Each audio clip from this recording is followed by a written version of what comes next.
Oh, yeah. Oh, wow. That's awesome. Here's something to warm you up. Oh my gosh.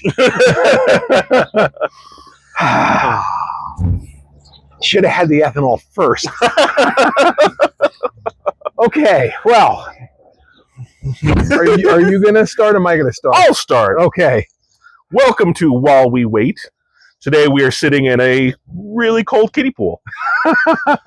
Yeah, we are. Yeah. And this is our first episode of Whiskey Weekend with the O'Learys that's not connected to a larger interview. Yeah. So we're just going to be talking about whiskey today. And what whiskey are we, what are we drinking? Today we're having Peach Street Distillery's Smoked Rye Whiskey. It's got a really pretty color to it. What does it smell like? Ooh. I'm getting kind of a pear note to it.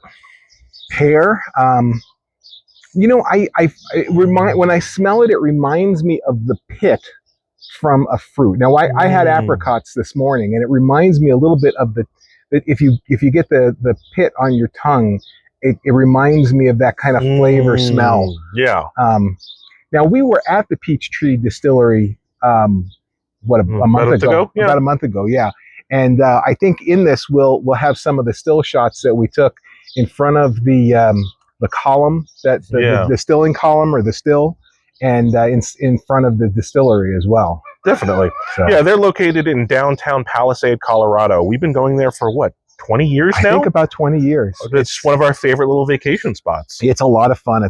They have a lot of vineyards in the area, and they've got a distillery and a brewery, and they've got lots of libations to enjoy. Yeah. But it's fun to go there and get a charcuterie board and taste some wine and of course enjoy some whiskey. So. Well.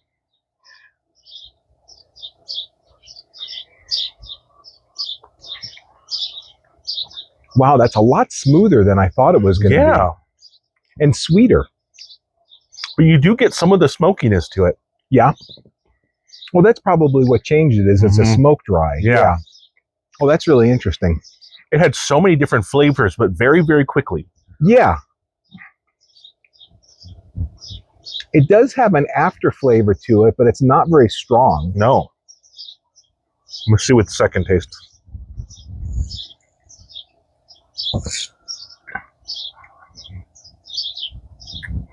What is that? It's a brandy liquor, the one that comes in the interesting squiggly bottle. Grappa. Oh, grappa. Yeah, okay. It has kind of some grappa flavors to it. Yes.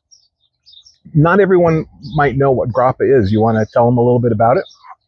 To my knowledge, it's they take the leftover pressings from when they make wine, and they take that and they ferment that. And that's how you get grappa. Okay. I think it's not aged in barrels like you would with a brandy. Right. So it's a clear liquor. And does it have some of the vines that go in it too? I think it might have leaf and vine. Okay. They get kind of some interesting botanicals in it. Okay. Yeah. You know, I now that you say that, it really does remind me of that a little bit. Yeah, but very, very clean and refreshing. It's got I'm smelling it and tasting it. I'm getting a little bit of the pepper from the rye. Rye is kind of spicy, right? Yeah. I'm not a rye or a bourbon connoisseur. That's more in your ballpark. Yeah. I like scotches more, but I really enjoy this.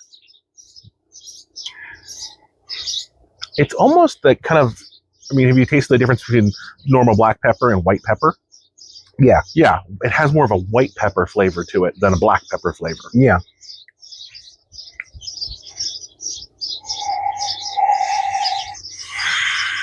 It seems to me, or I guess I believe that a bourbon is harsher than a scotch, and a rye is really, I think of them as being very spicy and really dominating everything. But this is a lot smoother than I would anticipate. Airplane. Yep. This would make a hell of an old fashioned. Oh yeah, it would. Yeah. That's a great idea. Yeah. But not that it needs to be mixed, but it would be fantastic in a cocktail. Okay. So I don't know how many people out there have projects that they work on. I seem to have an endless list of projects. And in February, we bought a greenhouse from Costco. Yeah. And it was frozen and in February. And so what I did was I didn't. Is that a hummingbird? Might have been. I didn't. We have plenty of them in the yard. Yeah, I didn't take possession of the greenhouse until March. Yeah. And it was still a little bit frozen. But anyway, it took me until the middle of May to finish it. Yeah. And the reason I bring this up is I've been repotting a lot of plants in the last week. And the smell that I'm getting from this reminds me of the potted plants. It's got that kind of earthy, pungent aroma to it. Yeah. That's what I was trying to get earlier. And I'm like, I know that smell, but I can't tell where it's from. I haven't had a sip in a minute, and I'm getting this, I don't want to call it metallic, but it's plum. Plum, if you eat fresh plums, you get kind of this almost irony flavor after a little while. Okay. From the skins, right? From the skins. Yeah. And I'm getting a little bit of that same feeling on my tongue. Well, I guess that kind of goes back to the idea of grappa too, right? Yeah. Do you think you're getting more tannins with the skins? Is that why it kind of leaves that mouthfeel? Yeah, I guess it could. That would make sense. You're going to get, there's definitely going to be more sweetness in the meat and more of minerally stuff on the skins. What I think is interesting is with each sip, I'm getting different flavors. Yeah. It's like it's a different whiskey each time you taste it. Minerally is a really good thing. That's what I'm getting is there's a lot of kind of minerals in there. Like you have a good mineral. Sometimes sparkling mineral water is kind of nice. Yeah. It has a different feel in your mouth. Right. Not my favorite thing on the planet, but yeah. But sometimes it's fun. Or if you feel like you're having a nice meal out and you're like, oh, I'll get the sparkling water instead of the tap water. Yeah. Yeah. Well, now you say that we've done that. So we've done the charcuterie board with wines, but we've also done it with whiskeys. Oh, yeah. And it's really interesting when you have different foods, different fruits or meats or cheeses or chocolates, how it really changes your palate. Definitely. And like I said, every time I take a drink, it tastes a little bit different. I'm getting different notes in there. When you combine whiskeys or any spirit with foods, you get that change in your palate. And it's really interesting to explore how you taste and enjoy different foods and drinks and so forth. Yeah, I think that's the sign of a really interesting whiskey is when it can be modified by other flavors. If you have something very, very harsh, it doesn't change a ton. When you have something that has some subtlety to it, each time you try a new food with it, it completely changes the drink. That's what makes tasting whiskey so interesting to me, is that it is an experience, and it's not just a kind of a one trick pony kind of thing. It has some complexity to it, and it seems to be very individual as well.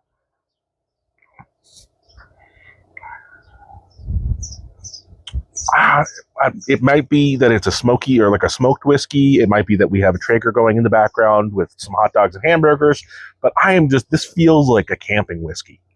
Oh, yeah. Like a nice camping whiskey. Like not the first night when everyone's having a good party time. This is what you bring out the third night when it's just a couple of people hanging around a campfire. Yeah. And you're like, let's try something a little bit nicer. Yeah. And everyone really appreciates it. This is what that tastes like. Well, I mean, there's a lot of people who the reason they drink is they want to get drunk. Yeah.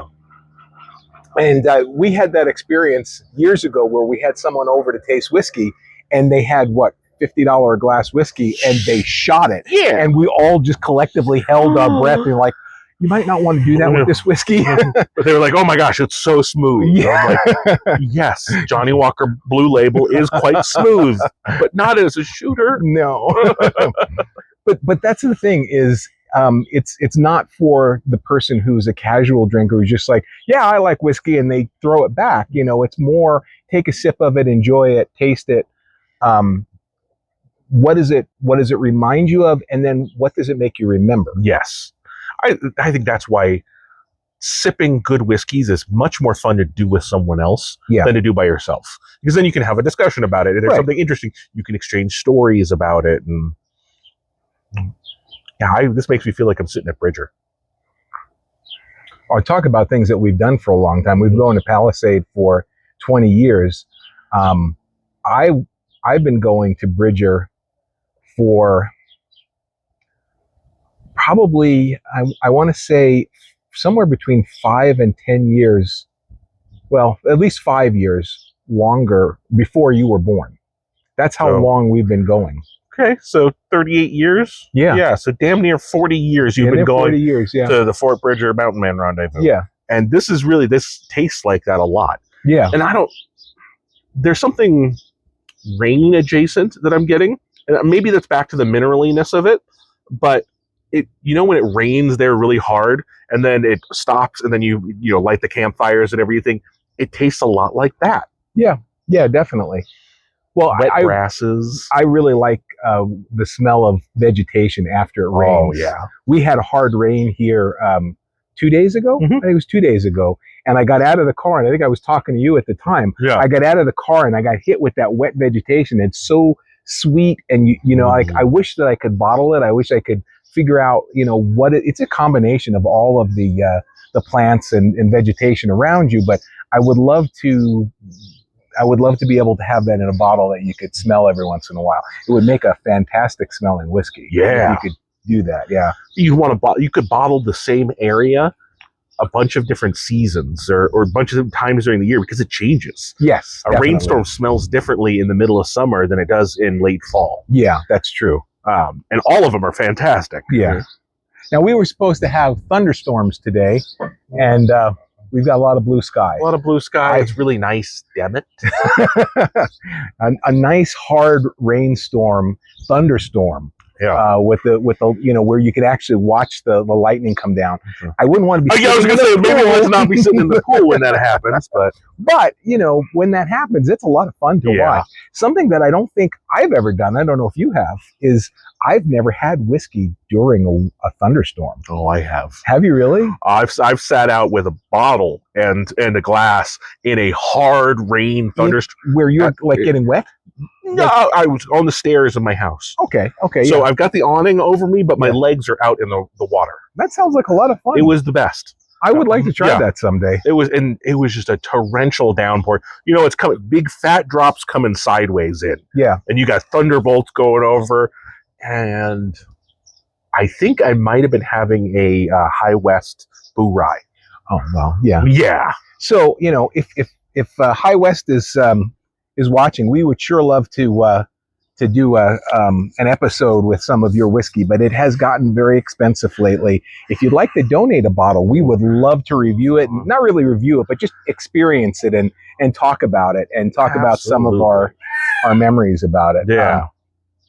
Anyway, I just had an interesting experience on that last sip. It reminded me of not the flavor, but the experience of putting a Jolly Rancher in your mouth, where it kind of coats your tongue and it's a little bit sharp. And I got that same kind of like a little electricity when you put it in there, where it covers you with the flavor. Yes. And that was really nice. It's more of a zap than a burn. Yeah. Right? Because you've had something harsh, it burns as it goes down. This gives you just a little zap across the tongue. Yeah. And it's not unpleasant. You're like, oh, that's kind of fun. Yeah, and there are some, usually it's rock gut, but you get the burn going down your throat when you swallow it. I'm not getting any of that with this. No, this is very, very smooth. Passes the tongue, it goes down like water. Yeah. Yeah, this is a really nice, smooth whiskey. I'm going to slide out from under me. Yeah, you need like little chairs in here. Little chairs, or you just kind of flex your butt a little bit and hold yourself in place. Seatbelts then. Seatbelts, yeah. You were talking, we had a roll of Velcro. Yeah. Velcro ourselves down to the pool. There you go. Well, any final thoughts? I don't know. I mean, it doesn't, so yes, okay, it's a weird thought. This is one of those out-of-pocket smell mental connections that we have every once in a while. Yeah. This isn't a burnt baby doll, right? No, but it is an old barn. An old barn. Walking into an old barn, not one that smells bad, something that had like alfalfa hay in the back, but it's older. It's something that, you know, the wood is kind of there's a little bit of moisture in the wood. But you walk in, it's a little dusty, but really pleasant. Like going into grandma's attic, but it's more rural than that. Wetter, Wetter, yeah. Not quite the dry. Not the And dry. this is what you're smelling? No, smell and tasting. But smell it, and just think of old timbers. Yeah. Old tarred timbers.